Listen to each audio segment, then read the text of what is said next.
see. Okay, everyone. So our next writer is Davina. Hi, Davina, are you here? Oh, I'll unmute you. Hi. Perfecto. Ciao. Ciao.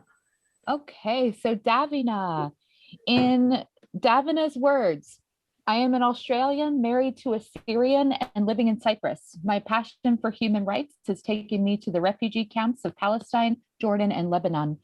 I feel privileged hearing the stories of the people I meet. They are intimate and give perspective to what we hear in the news. I also enjoy telling those stories. Generally, I tell them through how they affected me. After all, the original story isn't mine to tell, only the impact it had on me is.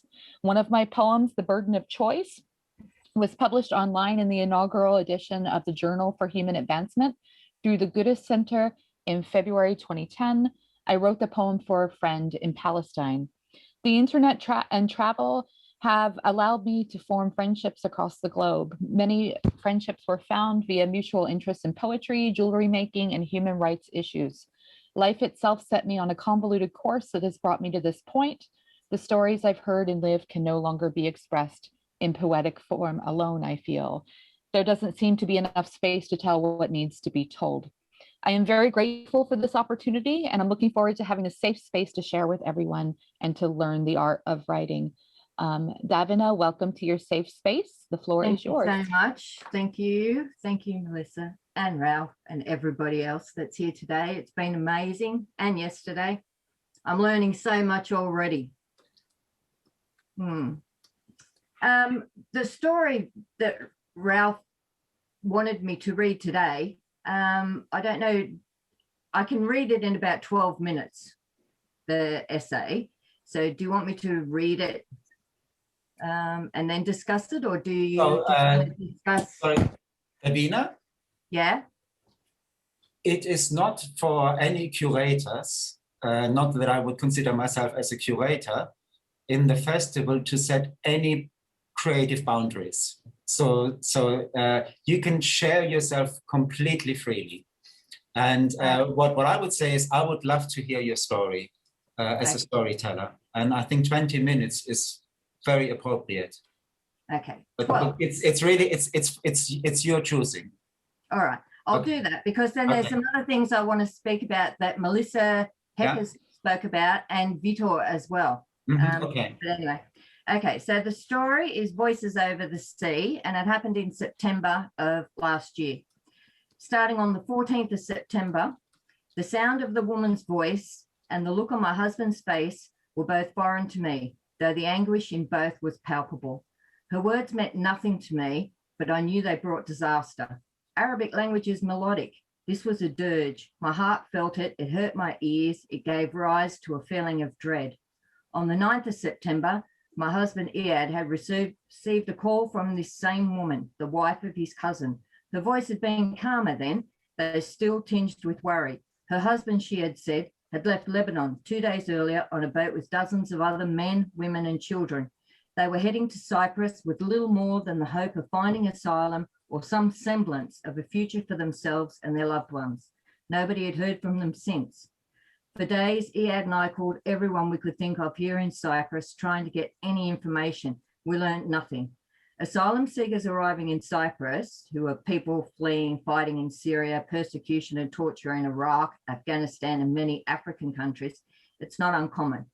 2015 saw the most arrivals, particularly of Syrians fleeing the war that was tearing their country apart.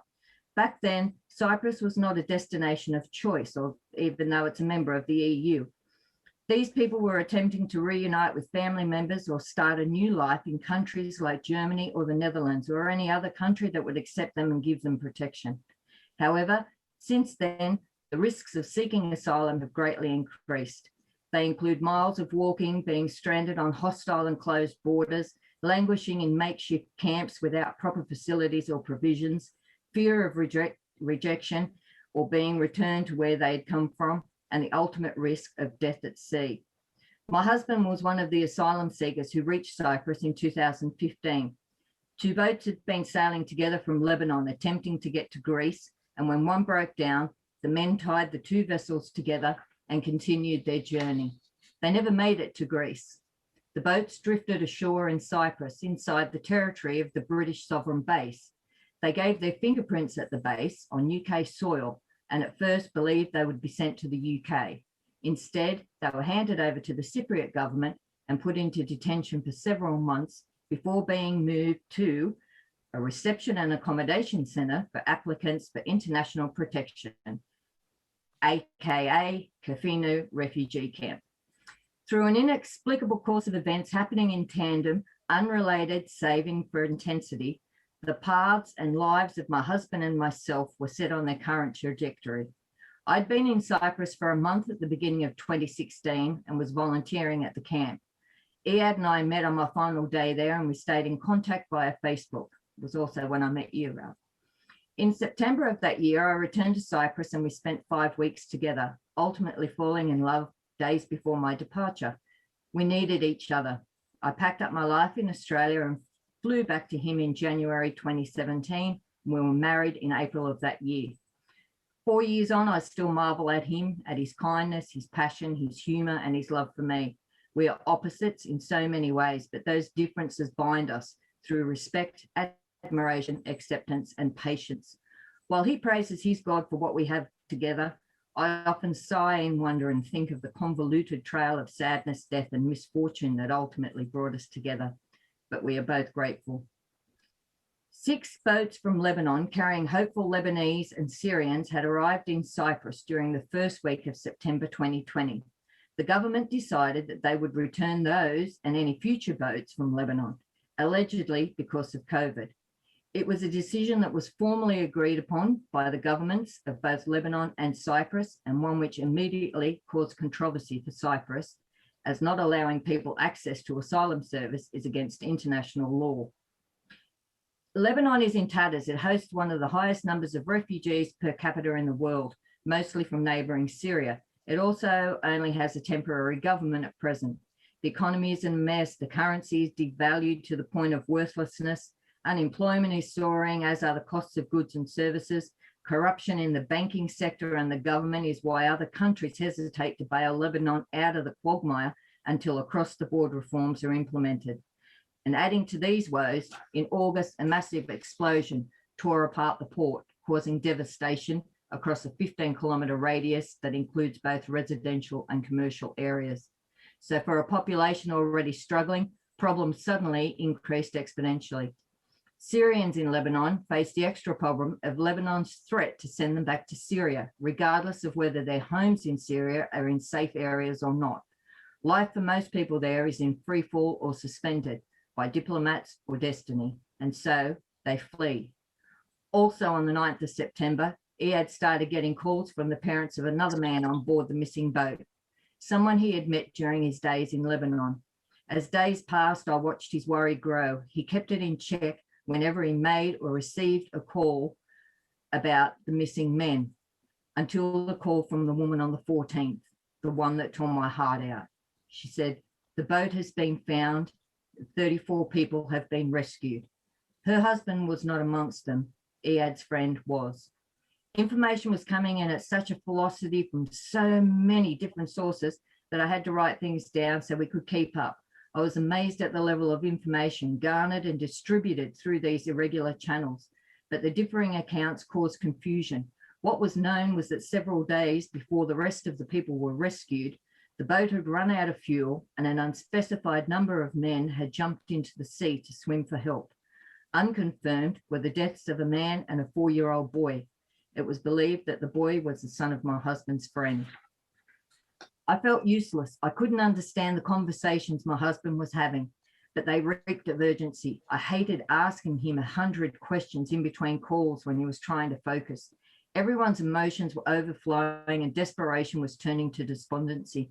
At times it was raw, agonizingly painful, as people relayed stories that a baby boy had perished on the boat and that Iad's friend was the man who had died. Some stories were rumors, but the pain they carried was immense. I felt unable to distinguish between what was real and what was not. My heart broke again for Iad, for his cousin's wife, and for all the others who were actually living in this nightmare. I was only watching from the side. They were in the epicenter of catastrophe. One story was told about my husband's cousin. After the deaths of the baby boy and the man, he had become distraught, and he grabbed an inner tube, a piece of wood, and a container, and he jumped into the sea. Why would he do that? My husband asked himself, lamenting. Maybe after seeing that baby die, he didn't want to sit and wait for death, his or anyone else's. Maybe he thought that if he was going to die, he'd die trying to help the others, I replied quietly. I've dealt with grief, and I know that finding sense in anything only comes after the event and upon reflection. When grief is developing around you, other emotions take over: fear, anger, desperation, and survival. There's no right or wrong way to grieve. Maybe what remained of this man's rational mind told him this was all he could do. Information continued to ebb and flow between Lebanon and Cyprus for days. On Saturday, my husband received a photo of a man, believed to be his cousin, floating lifeless in the sea. The man was naked and on his back. In an effort to impart some dignity, someone had crudely scribbled over his private parts. This made the photo worse for me, and I don't know why. It was shocking already. Iyad said the man had the same beard and bald head as his cousin. My husband kept saying, until he is identified, there is still hope. Friends and family began the 3-day mourning period for this man, practiced by Muslims as a sign of love and respect, but Iyad refused to mourn yet. He'd heard from others within the network that the cousin was in fact in a hospital in Syria. He'd been found by fishermen near Tartus, taken to hospital, and was in a coma. My rational mind kicked in, and I asked, how would they know it's him if he's in a coma and doesn't have any papers on him? I was only assuming that he wouldn't have papers. So again, the storm of emotion swirled around us, bringing more dark clouds of doubt and pelting pain. I wanted this to be over for everyone's sake, but that glimmer of hope was stronger than acceptance, and it prevailed.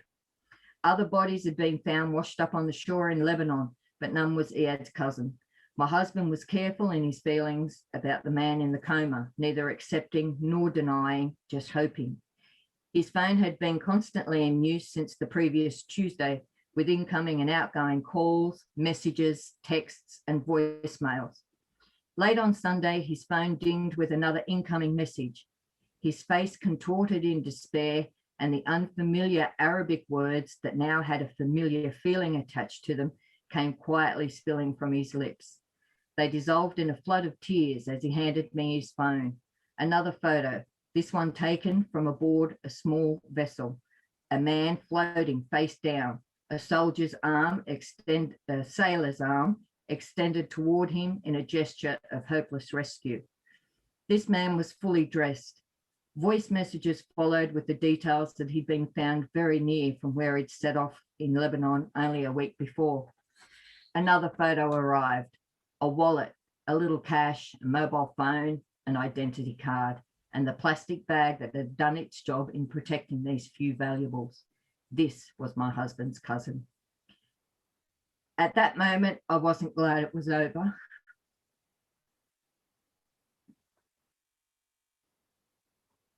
It wasn't supposed to end like this.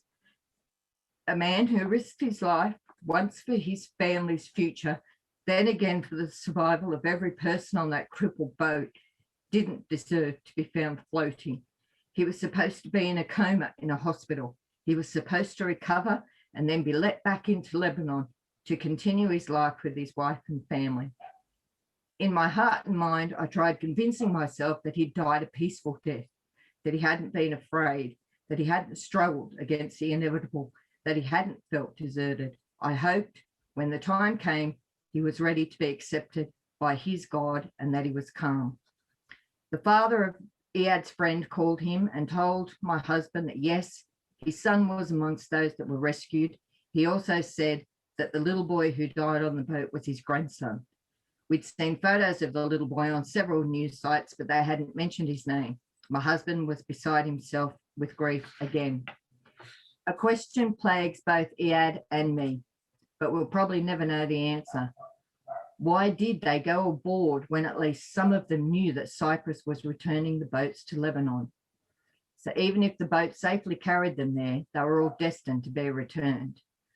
But I imagine that when you're living with desperation, then any chance, no matter how futile in others' eyes, still offers a tiny particle of hope.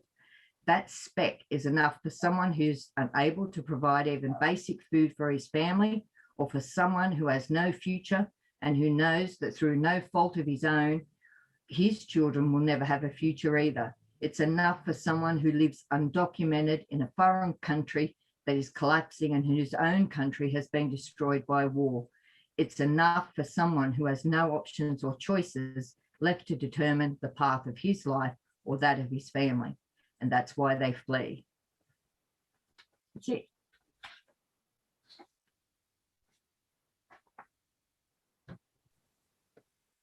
Davina, that was beautiful. Thank you for sharing. You are welcome. I've met a lot of people, like it said in the bio that I'd been to a lot of refugee camps, and you do learn you hear all their stories, and they aren't my stories to tell, only how they affect me. But I think it's important that these stories are told so that people understand the narrative of what's in the media. They relegate these people to economic migrants or others. Well, we're all others to somebody else, but some others are more valued than other others. And I get so frustrated that the discourse of the media and the government is to keep these people as others so that we don't have empathy for them, and we're in fear of when they turn up on our shores, that they're going to take our jobs, or that they're somehow beneath us. And I think that has got to change, because you ask Melissa Hekkers, every person that meets refugees ends up seeing them, they're just people like us. They were doctors, they were nurses, they were teachers, they had a life, they had jobs. A thing that really grinds on me is when people say, oh yeah, they've all got iPhones. Well, of course they've all got phones because they all had lives before they fled. My husband, his phone's like a fifth appendage, and he is in contact with his family every single day, spread around the world, from Syria to Lebanon to Germany to Turkey, here, and things like that. So the truth, the narrative has to be changed, like everybody's been saying about different things, and I just think that these stories are important. And I get frustrated because I don't know how to write them, to get them out. So that's why I was excited to be involved in this, was to learn, like with Graham saying that he did all his book himself. I don't know, is that the path that you take, and things like that. That's why I was interested in being involved in this thing today and this weekend. But also, I did think yesterday, when people were referring to all of us as COVID refugees, we haven't been forced to leave our places due to war or persecution. I would say we're more COVID exiles. We're stuck where we are and we can't go home. We haven't been forced to flee anywhere. Yeah, well, that's about all I've got on my notes that goes on with different things. So has anybody got any discussion questions? I know you have, Graham, because you're on the screen. Sorry, no, I was just trying to pick up on what you said about the process I went through in writing the book. Maybe I misrepresented that. It wasn't a total effort by myself. Yes, I wrote the book, and then, as I said yesterday, I then sent that out to several people for them to read it and comment on it and give feedback and so forth. And then others went through the proofreading process and so on. So it wasn't totally a lone thing that I did. One of the difficult things is when you do something like that, as anybody, I suppose, who's written a book and the first time you release it out, is that worry and concern of what reaction, what response will you get from that book? Is it any good? Is it of any worth? And you just have to be prepared to accept whatever feedback and comments you get from the audience that's out there. And some of that will be hopefully positive and good and encouraging. Equally, the book won't satisfy everybody. You can't satisfy every single audience. I'm amazed at the stories and how willing people are to tell you their stories, because they need to tell their stories. Their stories need to be heard. And I share a lot of things on Facebook. When I went to the last refugee camp I went to was in Lebanon, in Bekaa Valley in 2019. And they'd been flooded. It was winter. It was freezing cold. It was the worst conditions I've ever seen. Everything was flooded. There's a lot of informal camps there as well as formal camps. So we did the informal camps, and we delivered food and diesel for their heaters and things. And every single person that we come across would openly tell us their stories. And people just don't realize, I don't think a lot of people realize, my friends and family in Australia sort of go, whoa, I didn't know that. Thanks for sharing, and thanks for telling us things like that.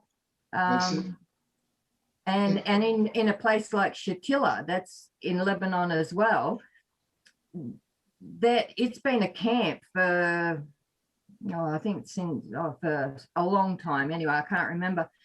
But Lebanon, the government doesn't have any access to Shatila.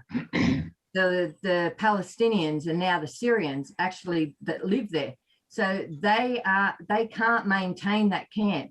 So it is crumbling. There's 4 flights in buildings and stuff. It's crumbling and falling apart. The stairs that we walked up had no railings and steps missing and concrete chunks and mold and everything. But people can't fix it because they don't have any income. The government won't fix it because they don't have access to it.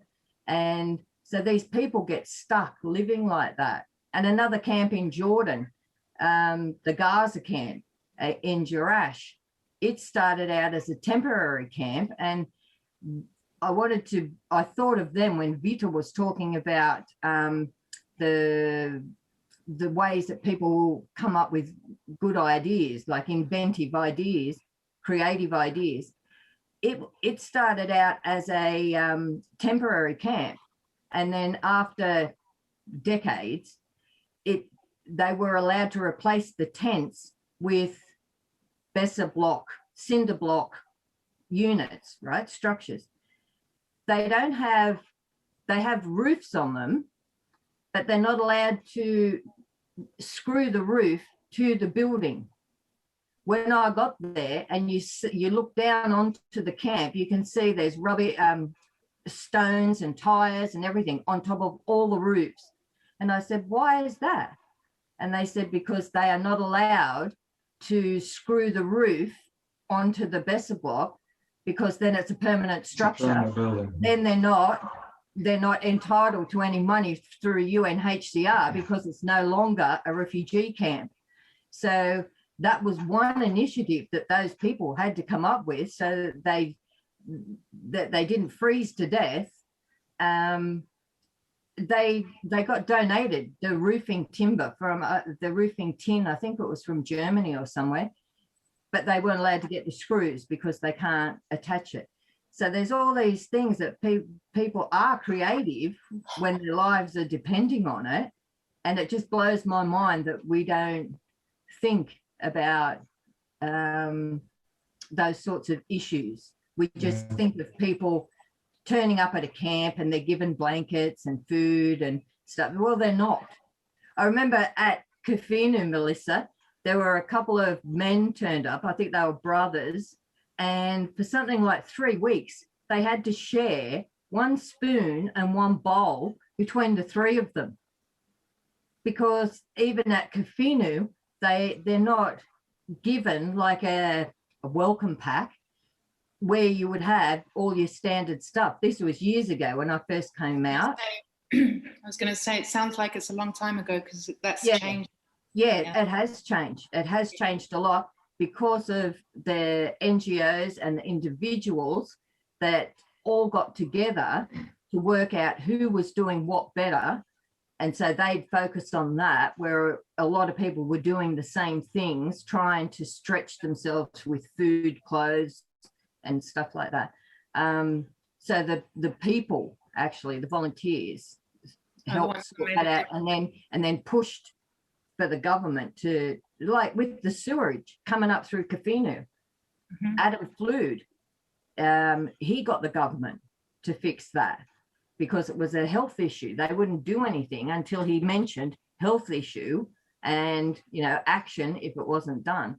And so people have this perception of what refugees are like, and I think it has to be shattered before we can move forward. Yeah, I think. Sorry, I'm interrupting you. Clearly, the story of Lorenzo's vest is a very different story to the one that both yourself and Melissa are trying to get out there to a public. Your two stories are dealing with far more harrowing issues than Lorenzo's vest deals with. Lorenzo's vest is basically trying to challenge, to a certain extent, the Dolce Vita image that people have of Italy, that everything in Italy is absolutely glorious and it's wonderful and life is fantastic. It's the milk and honey place to live in the world. And some of it is like that, because I don't want to destroy that, but equally I wanted to create some reality to what Italy is like. Your two stories are far more harrowing than that. And but there are also funny stories. There are also, they're amusing, they're captivating. The stories are captivating, but behind that is the sadness and the tragedy and the trauma. Yeah, and what I was going to say, I'm sure you've thought of this already, in terms of capturing the widest possible public audience. It's in what you're writing, is trying to, within the factual stuff and the destruction that's around you, is engaging the audience by telling personal stories. So you've got personal characters that they can relate to, and so they can empathize with them and see them as themselves. Yeah. It could be them in that situation. Well, it could, yes. Could very well be. Go on, sorry. I just wanted to say that I think it's also, I mean, I'm a thorough believer that the refugees have to find their own voice, and they have to be able to tell their own stories, right? Ultimately, for me, that's the goal that we need to be getting at, right? I think this is happening more than it used to. I mean, if I look back to 2015, we weren't actually reading any stories about anyone, right? Yeah. But having said that, there's still a long way to go. So I think there's a certain urgency, or not urgency, there's a certain responsibility in telling those stories. And, you know, when you mentioned before, how do I write these stories? I think writing them from the experience, it sounds like you've had a lot of hands-on experience. And I think that the writing that derives from hands-on experience, you know, even like Vitor said before, when you're actually on location and you can re-narrate how it is to be on the ground. I think that's how people can really relate, because, you know, we all function on a ground level. When you're talking from a top down, or you're talking through another person, I think it brings a different dimension. And so it sounds like you just need to write them, and how it's gonna happen, and how it will pan out, and, you know, how it will all merge together. I think that's something that will come out eventually. It doesn't really matter now. I think it sounds like you have so much to say, to convey, and to pass on, that you should do that. And it's a step towards giving them their own voices. Yeah. Melissa, can I add to that? Yeah. Can I add to that? So Davina, you asked a moment ago, so what should I do next? Okay. Let me maybe just share with you that if it wasn't for you, in terms of recognizing you as a peace activist, working with you with the refugees in Cyprus, Davina, I would not have met Melissa Hekkers. So through you, we set up, remember we had our gathering with the refugees, and then of course Melissa Hekkers then found out about it and came as a journalist so she can write about it. We had the embassy, I think, representatives, etc. But basically things join up. It's a collective effort. It's like Melissa was saying, we're co-creating here in terms of the festival. And I was actually able to take the story into Vitor's conference, which is an annual conference. It's been going for many years. He invited me to speak there. And the conference is smart travel. So at the end, sort of closing remarks, I said, well, maybe we can think about what does smart traveling mean to the refugees? And then I actually followed the narrative you said in terms of the smartphones. I said, well, what does it mean to the refugees? And I actually checked with Kirsten from Heinrich Böll Foundation, and she gave me a quick sort of a response, right? And she said, well, what it means to the refugee is running for their life. And then I added holding on to a smartphone, which is their only lifeline. Yes. So, the smart aspect of a refugee in terms of smart traveling is the smartphone. Yeah. And now through Vitor's annual conferences, we are actually in a position to change the narrative in terms of the refugees, because we could potentially take it from smart traveling to smart migration, safe passages, etc. So, I think there is a lot of opportunity. So if you look at this as a collective effort, your storytelling has made a huge difference. And I think ultimately the book, if you, in terms of being published as an author, will find you, inshallah, which your husband would say. Yes. Yeah. So I would just encourage you to do what you're doing, and the book will find you, inshallah. Okay. And I would love to put Adi's painting on the front, the one of his song Under the Sea. Ah, yes. Yeah. Yes, yeah, that would be a fantastic book cover. Yes. Yeah. We are promoting you as a storyteller. That's the curated. Adi has curated it with his work, with his artwork with the refugees. Yeah, telling the story through his art. With their smartphones, though, I was amazed at the information, like the photos that were coming through. Yeah, they're lifelines. Information, exactly. They're not like watching Instagram, taking selfies. These are lifelines. Yeah, I don't know how they got the photos of the men floating in the Mediterranean, and then they just went around everywhere to anyone.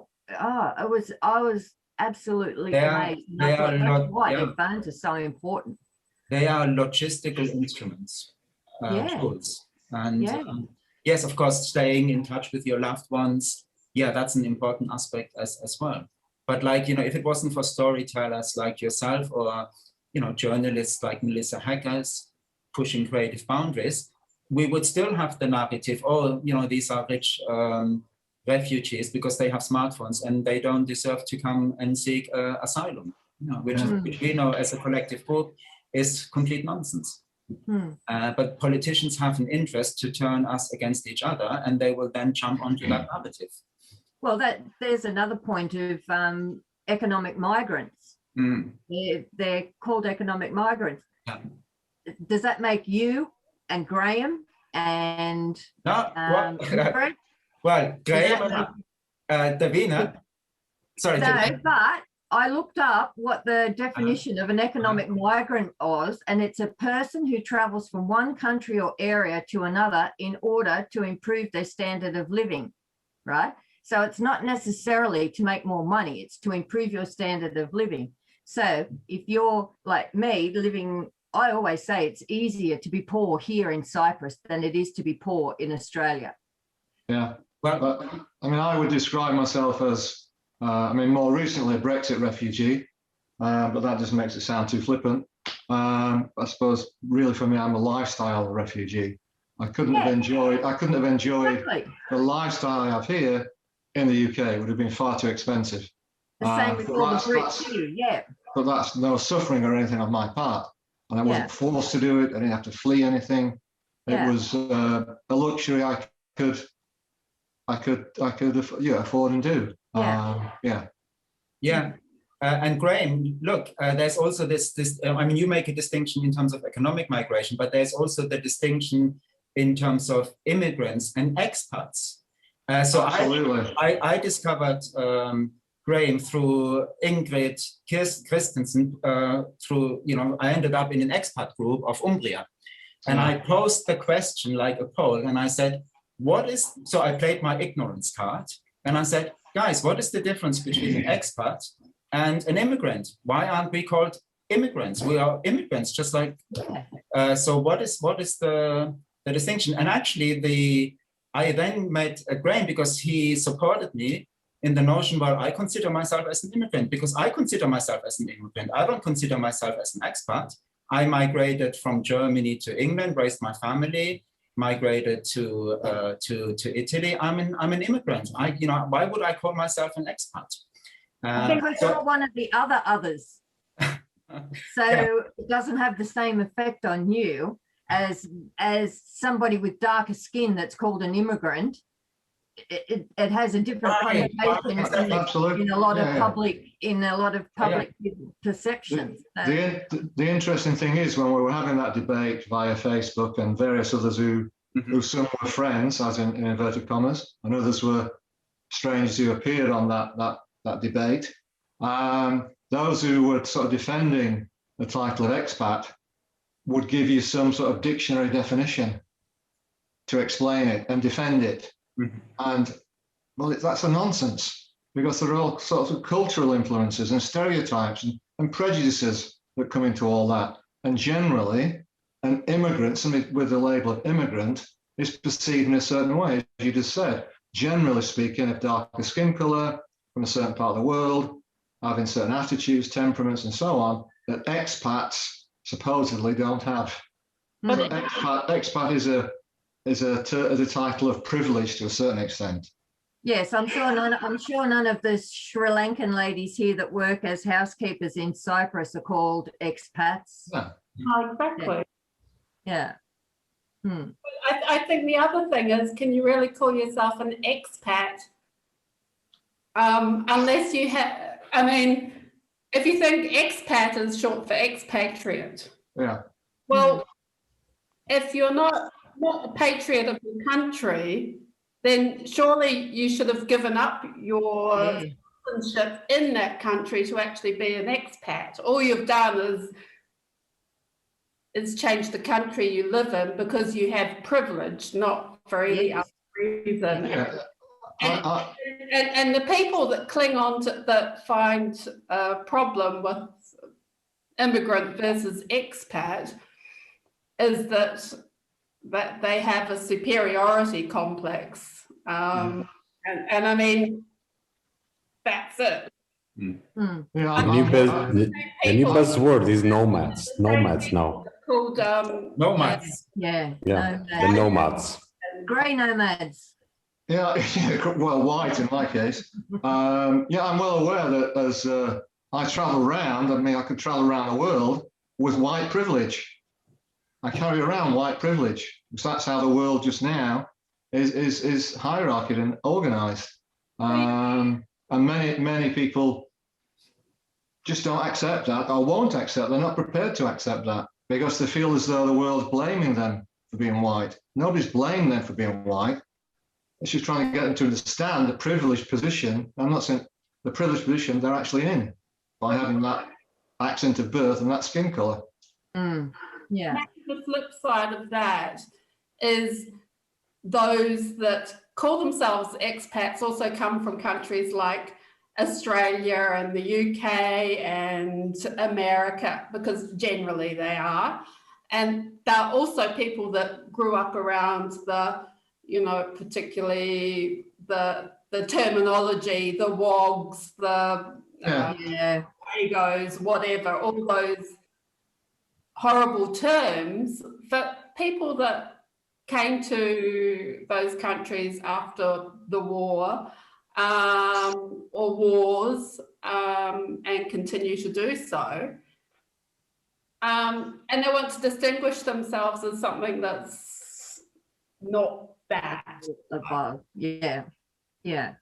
Well, I'm here as an illegal immigrant. I'm not an economic immigrant. I'm an illegal immigrant in Cyprus at the moment and have been for nearly a year.